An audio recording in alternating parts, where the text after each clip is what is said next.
मनोजने घरी येऊन आई-वडिलांची अशी अवस्था पाहिली तेव्हा त्याला धक्का बसला. किटी पार्टीतून परतलेल्या पत्नीला त्याने जोरदार कानाखाली दिली. तुझी हिम्मत कशी झाली माझ्या आई-वडिलांशी असे वागण्याची? हे घर त्यांच्या मुलाचे आहे. तू तुझ्यासोबत हुंडा म्हणून आणलेले नाही. मनोज रेवतीवर ओरडत म्हणाला. मला वाटलं होतं की तू काही दिवसातच माझ्या आईवडिलांचा तुझ्या आईवडिलांसारखा आदर करशील, कारण प्रत्येक नात्याला समजायला वेळ लागतो. पण तू तर माझ्या पश्चात माझ्या आईवडिलांची अवस्था नोकरांपेक्षाही वाईट केलीस. तू त्यांच्या प्रत्येक खाण्यापिण्याचा हिशोब मागितलास, त्यांचा वेळोवेळी अपमान केलास. ते त्यांच्या मुलाची कमाई खातात, तुझ्या बापाची नाही. समजलीस? तू आत्ताच्या आत्ता तुझे सामान बांध आणि चालती हो इथून. मनोज खूप रागात म्हणाला. मनोज त्याच्या आईवडिलांची हात जोडून माफी मागू लागला आणि तो दिवस आठवू लागला जेव्हा तो त्याच्या आईवडिलांना त्याच्यासोबत शहरात घेऊन आला होता. एक दिवस आईची तब्येत जरा जास्तच खराब झाली होती.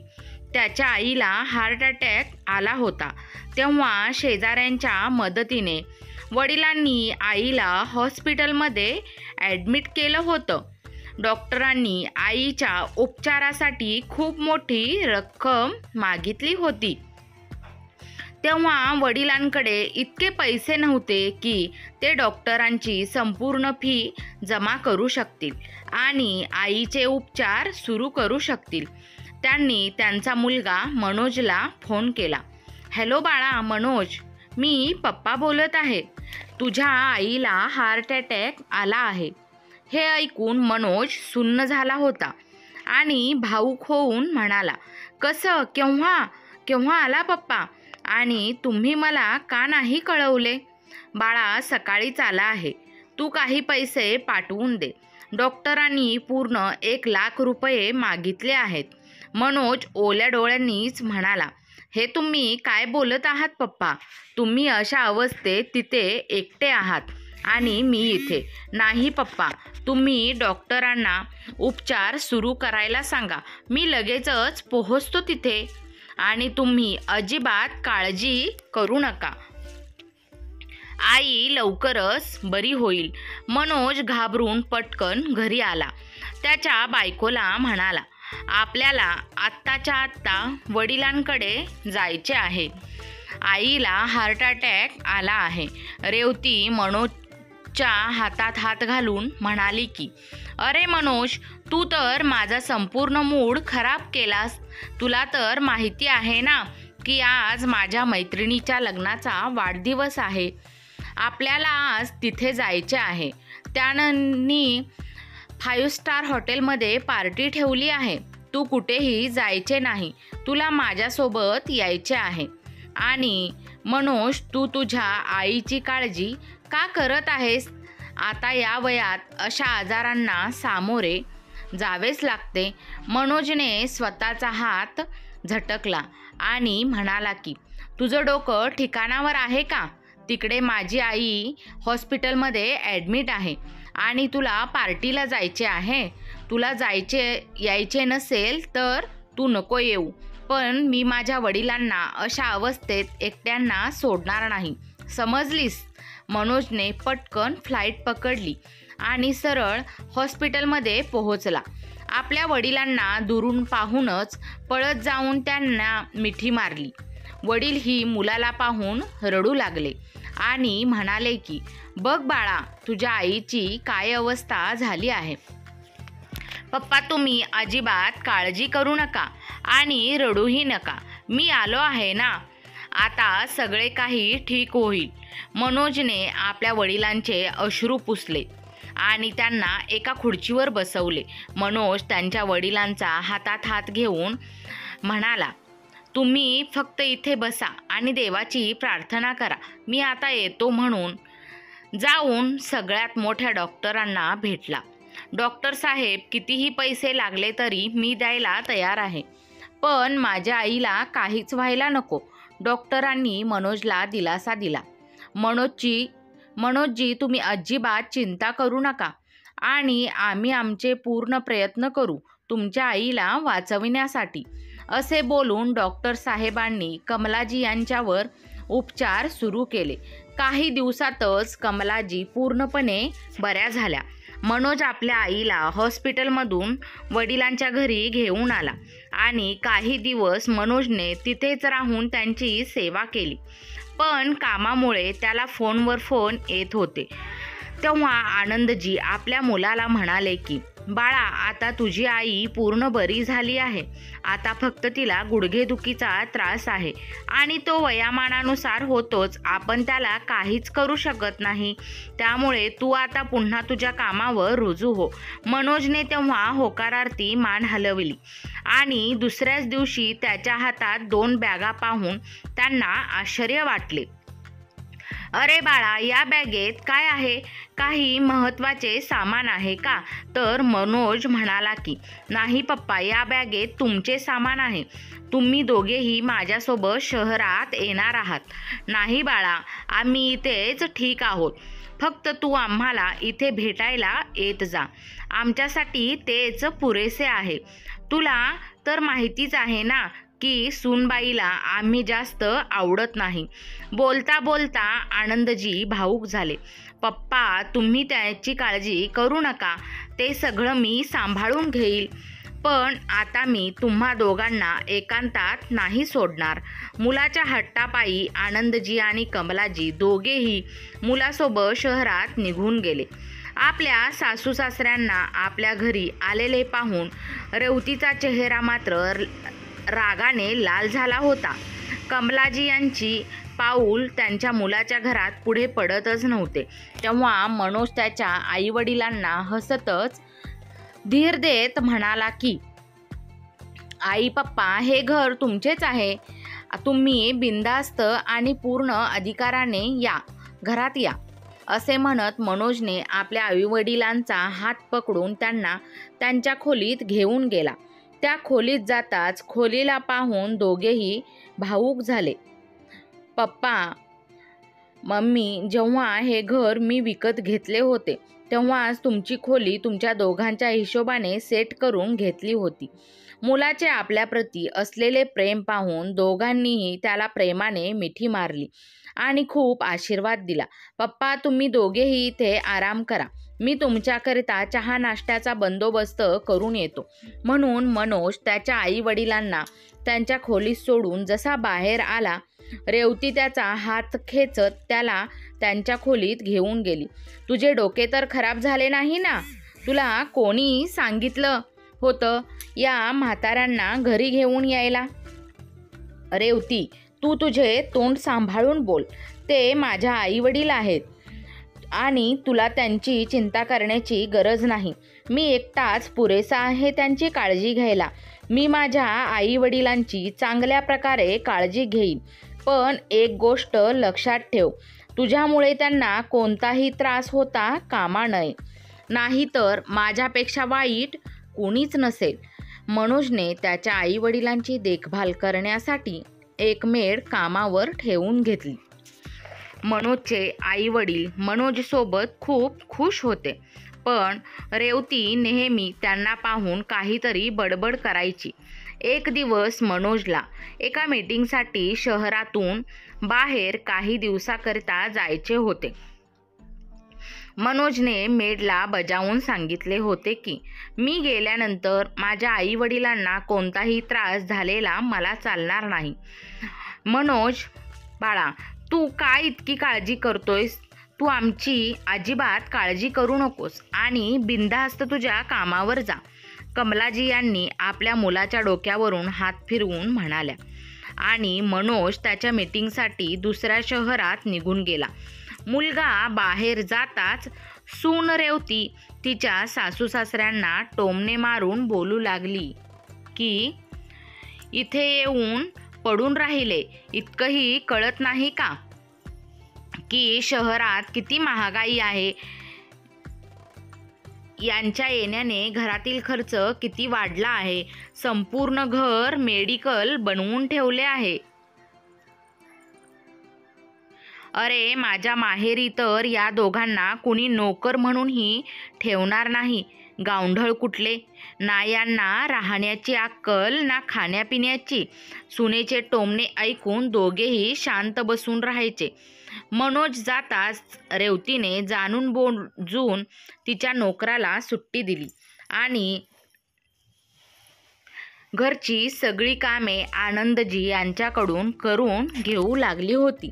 त्यांना सांगू लागली, बस झालं बाबा, जा आता उठा आणि थोडेफार हातपाय हलवा. बसून बसून जाम झाला तर पुढे जाऊन त्याचा तुम्हालाच त्रास होईल. रेवती जरा रुबाबदार आवाजात म्हणाली, आई, तुम्ही सुद्धा स्वयंपाकघरात मला थोडी मदत करा. सूनबाई, तुला जी काही कामे सांगायची असतील ती मला सांग. पण कमलाकडून ही सर्व कामे होऊ शकणार नाहीत. हो, मला माहीत आहे. तुम्ही इथे फक्त फुकटच्या भाकरी तोडायला आलेले आहात. काही कामे सांगितली की तुम्हाला बहाणे बरी सुचतात. रेवती तोंडातल्या तोंडात पुटपुटत म्हणाली की ह्या पिशव्या घ्या आणि बाजारात जाऊन ताजा भाजीपाला घेऊन या आणि किचनमध्ये स्वच्छ धुवून ठेवून द्या. आनंदजी यांनी पिशवी हातात घेतली आणि बाजारात भाजी आणायला निघून गेले आणि भाजी आणून किचनमध्ये ठेवून दिली. सूनबाई, मी भाजी किचनमध्ये धुवून ठेवून दिली आहे. सकाळ सकाळी भाजी आणण्यात आणि धुवून ठेवण्यात माझे हातपाय सुन्न झाले आहेत. 2 कप चहा बनवून दे बाळा. मी तुमची मोलकरीण नाही जे तुम्ही मला ऑर्डर देत आहात. भाजी आणून तुम्ही माझ्यावर उपकार नाही केलेत. इथे राहायचे असेल तर कामही करावेच लागतील, रेवती रागाने म्हणाली आणि स्वतःचा चहा घेऊन खोलीत निघून गेली. आनंदजी यांनी स्वतः 2 कप चहा बनवला आणि स्वतःच्या खोलीत घेऊन गेले. हे पाहून कमलाजी यांच्या डोळ्यातून अश्रू वाहू लागले, कारण त्यांनी सुनेचे सगळे बोलणे ऐकले होते. अगं कमल, तू त्या गोष्टीकडे लक्ष देऊ नकोस. हा चहा घे. आपला मुलगा आपल्या सोबतच आहे, तोपर्यंत काळजी करण्याची गरज नाही. कमलाजी यांनी अश्रू पुसले आणि चहा प्यायल्या. दुपारी किचनमध्ये जाऊन पाहिले तर सुनेने स्वयंपाकही केला नव्हता. पण आनंदजी यांनी काहीच न बोलता स्वतः स्वयंपाक तयार केला आणि कमलाजी यांना जेवू घातले. कारण आता कमलाजी यांच्या हातापायामध्ये जास्त दुखू लागले होते. तितक्यात रेवती खोलीतून बाहेर आली आणि उलट त्यांच्यावरच रागाने ओरडत म्हणाली की तुम्हा लोकांना जराही लाज नाही वाटली. माझे संपूर्ण किचन खराब करून ठेवले. मला आत्ताच्या आत्ता संपूर्ण किचन साफ करून हवाय. जेव्हापासून आला आहात एकही काम व्यवस्थित केलेलं नाही. आनंदजी म्हणाले, बाळा, तू चिंता करू नकोस. मी संपूर्ण किचन आणि भांडी साफ करून देईन. हे ऐकून रेवती तिथून तावातावाने निघून गेली. बिचारे आनंदजी यांनी संपूर्ण किचन आणि भांडी साफ केली. दुपारचे जेवण उरले होते, तेच संध्याकाळी खाऊन झोपले. मुलगा रोज संध्याकाळी आई वडिलांची विचारपूस करण्यासाठी फोन करत होता. पण आनंदजी यांनी कमलाजींनी त्यांच्या मुलाजवळ सुनेची कोणतीही तक्रार केली नाही. दुसऱ्या दिवशी सकाळी सुनेने 200 रुपये देऊन भाजी आणायला सांगितले आणि संपूर्ण हिशोब एका कागदावर लिहून आणायला सांगितले. आनंदजी गुपचूप हातात पिशवी घेऊन तेथून निघून गेले. भाजीवाल्याने आनंदजी यांना पिशवी भरून दिली. आनंदजी यांनी त्या भाजीवाल्याला एका कागदावर हिशोब लिहून द्यायला सांगितला. त्यांनीही हो म्हणत त्याच्याकडील एका कागदावर भाजीचा हिशोब लिहून आनंदजी यांच्याकडे दिला. आनंदजी यांना वाटले की भाजीचा सगळा हिशोब लिहिला आहे तर सुनेला कसलीही शंकाही येणार नाही. कडाक्याच्या थंडीत आनंदजी यांची भाजी आणता आणता हालत खराब झाली. रस्त्यात त्यांना एक चहाची टपरी दिसली तर त्यांनी तिथे थांबून 10 रुपयाचा चहा प्यायले आणि शेजारीच पेटलेल्या शेकोटीवर थोडा वेळ आपला हात शेकून मग निघाले. थंडी इतकी होती की त्यांच्या हाताला भेगा पडल्या होत्या. ते कसेबसे घरी पोहोचले आणि भाजी स्वच्छ धुवून ठेवून दिली. पण रेवती तिच्या खोलीत बहुतेक झोपलेली होती म्हणून त्यांनी स्वतः 2 कप चहा बनविला आणि त्यांच्या खोलीत घेऊन गेले. थोड्याच वेळात सुनेचा जोरात ओरडण्याचा आवाज आला. मला वाटलंच होतं की तुम्ही नक्की चोरी करत आहात. भाजीच्या हिशोबातून उरलेले 10 रुपये कुठे आहेत? तुम्हाला इतकंही कळत नाही का? कोणतीही वस्तू घेण्याआधी परवानगी घ्यायची असते. कुठे आहेत उरलेले पैसे? आनंदजी घाबरतच म्हणाले की बाहेर खूप थंडी होती. हातपाय गार पडले होते म्हणून मी रस्त्यात 10 रुपये देऊन चहा प्यायलो. काय गरज होती? घरी येऊनही चहा पिऊ शकले असते. घरी येईपर्यंत तुमचे हातपाय तुटले असते का? एकतर आमच्या डोक्यावर येऊन बसले आहात वर तुमचा त्रासही सहन करायचा. सुनेच्या तोंडून असे शब्द ऐकून दोघांचेही डोळे पाणावले. पण मुलाच्या प्रेमाखातर सगळे काही सहन करत होते.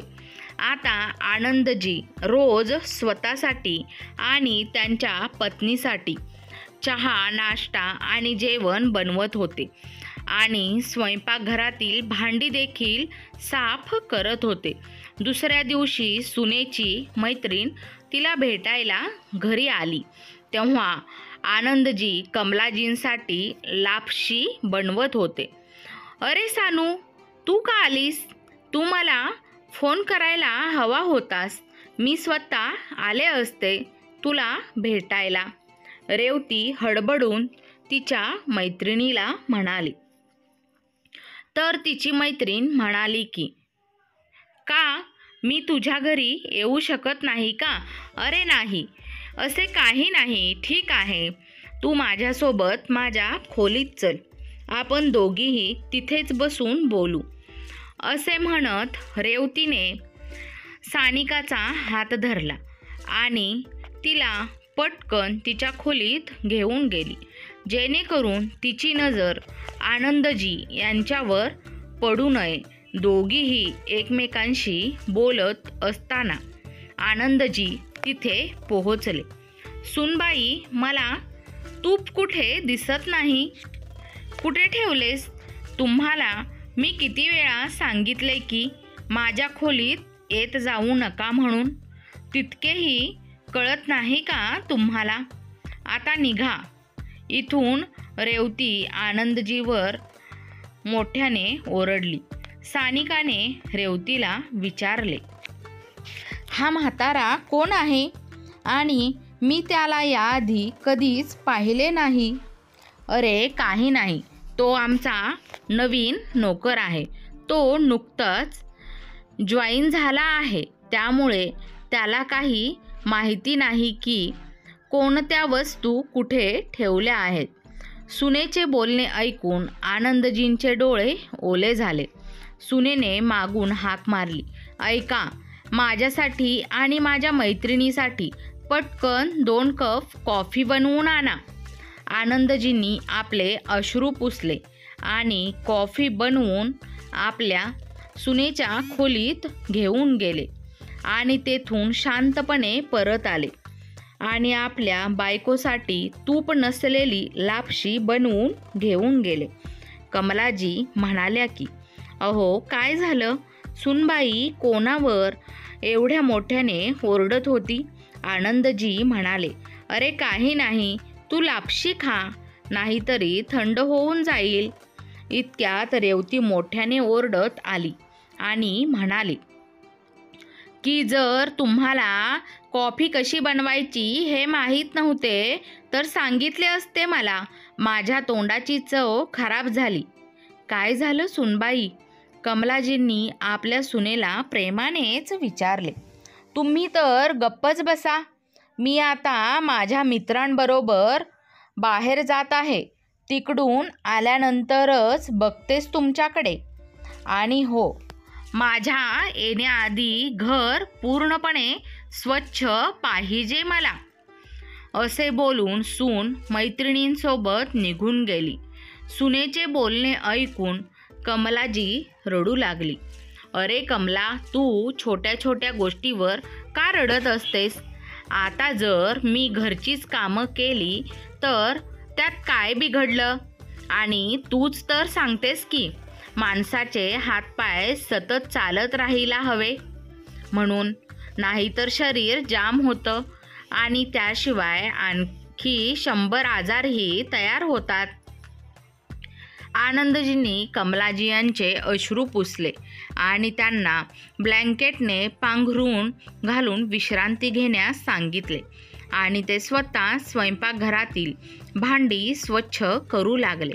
थोड्या वेळाने, आई बाबा कुठे आहेत? बघा मी तुमच्यासाठी काय आणले आहे म्हणून. धावतच मनोज आईबाबांच्या खोलीत गेला. आईच्या पायाला स्पर्श करून म्हणाला, अरे आई, कशी आहेस आणि तुझी तब्येत आता कशी आहे? आपल्या मुलाला समोर पाहून कमलाजींचे डोळे भरून आले. आई, बघ मी तुझ्यासाठी दिल्लीहून काय आणलं आहे. तुझ्यासाठीच नवीन शाल आणि नवी जर्सी. आणि पप्पा कुठे आहेत? मी कधीपासून विचारत आहे पण ते कुठे दिसत नाहीत. कमलाजींनी रडत रडत आपल्या मुलाला सर्व काही सांगितले. हे ऐकून मनोजच्या पायाखालची जमीनच सरकली. स्वयंपाकघरात जाऊन पाहिले तर त्याचे वडील स्वयंपाकघरात भांडी साफ करत होते. ते पाहून मनोजच्या डोळ्यातून पाणी आले. अरे बेटा, तू कधी आलास? पप्पा, माझे काम लवकर झाले म्हणून मी लगेचच तिथून निघालो. दरम्यान रेवतीही घरी पोहोचली आणि मनोजला समोर पाहताच तिचे भान हरपले. अरे मनोज, तू तर 2 दिवसानंतर येणार होतास ना, मग इतक्या लवकर कसा? असे बोलून रेवती मनोजच्या जवळ येऊ लागली. तेव्हा मनोजने एक जोरदार थप्पड तिच्या गालावर मारली. तुझी हिम्मत कशी झाली माझ्या देवासमान आईवडिलांसोबत असे करण्याची? हे घर त्यांच्या मुलाचे आहे. तू तुझ्यासोबत हुंडा म्हणून नव्हते आणलेस. मनोज रेवतीवर रागाने ओरडत म्हणाला, मला वाटले की तू काही दिवसातच तू माझ्या आईवडिलांना तुझ्या आईवडिलांप्रमाणे प्रेमाने आदर देशील. कारण प्रत्येक नाते समजायला थोडा वेळ लागतो. पण मी गेल्यानंतर तू माझ्या आईवडिलांची अशी अवस्था तर नोकरापेक्षाही वाईट केलीस. तू त्यांच्याकडून प्रत्येक पैशाचा हिशोब घेतलास. त्यांचा वेळोवेळी अपमान केलास. ते त्यांच्या मुलाची कमाई खातात, तुझ्या बापाची कमाई नाही खात, समजलीस? तू आत्ताच्या आत्ता तुझे सामान बांध आणि चालती हो. या घरात तुझ्यासाठी जागा नाही. मनोज खूप संतापला होता. रेवती मनोजच्या पाया पडून रडत माफी मागू लागते. मनोज, तू माझ्यासोबत असं कसं करू शकतोस? तुझे माझ्यावर खूप प्रेम आहे ना? हो, मी तुझ्यावर प्रेम करतो, पण याचा अर्थ असा नाही की मी माझ्या आईवडिलांचा अपमान सहन करेन, तुझ्यासाठी त्यांना सोडून देईन. मला वाटलं होतं की एक ना एक दिवस तू माझ्या आईवडिलांना समजून घेशील, पण नाही. चूक माझीच आहे. तुझ्यासारखी स्त्री हसत्या खेळत्या घराला खराब करते. हे बघ, माझे आई बाबा अजूनही तुझ्या विरुद्ध एक शब्दही बोलत नाहीत आणि तू माझ्या आईबाबांची अवस्था नोकरापेक्षाही वाईट केलीस. अरे, मला माझी स्वतःचीच लाज वाटत आहे. असे बोलून मनोज आपल्या आईच्या मांडीवर डोके ठेवून रडू लागला. आई, मला माफ कर. आजच्या नंतर मी आहे तोपर्यंत तुम्हा दोघांना कोणतीही अडचण येणार नाही. रेवतीही कमलाजींचे पाय धरून रडत रडत म्हणाली, मला माफ करा. माझ्याकडून खूप मोठी चूक झाली. पैशाच्या अभिमानामुळे मी तुमच्यासोबत खूप वाईट वागली. कमलाजी म्हणाल्या, बेटा, माफ कर आता सूनबाईला. आता कोणत्या घरात भांडणं होत नाहीत. पण मनोजने तिचे ऐकले नाही आणि तिचा हात धरून तिला घराबाहेर हाकलून दिले. आनंदजींनी मनोजला थांबवण्याचा प्रयत्न केला, पण मनोज त्यांना म्हणाला की नाही पप्पा, आज जर मी रेवतीला माफ केले तर ज्या स्त्रिया आपल्या सासू सासऱ्यांसोबत वाईट वागतात त्यांना शिकवण कशी मिळेल? त्यामुळे अशा स्त्रियांना शिक्षाही मिळायलाच हवी. मित्र आणि मैत्रिणींनो, तुम्हाला आजची कथा आवडली असल्यास चॅनलला लाईक, शेअर, सबस्क्राईब नक्की करा आणि कथा पूर्ण ऐकल्याबद्दल, वाचल्याबद्दल तुम्हा सर्वांचे मनपूर्वक धन्यवाद. चॅनलवर जर कोणी नवीन कथा ऐकत असेल किंवा पाहत असेल तर चॅनलला आता सबस्क्राईब करा आणि ऑल नोटिफिकेशन दाबा. त्यामुळे येणाऱ्या पुढील मनोरंजक कथा सर्वात आधी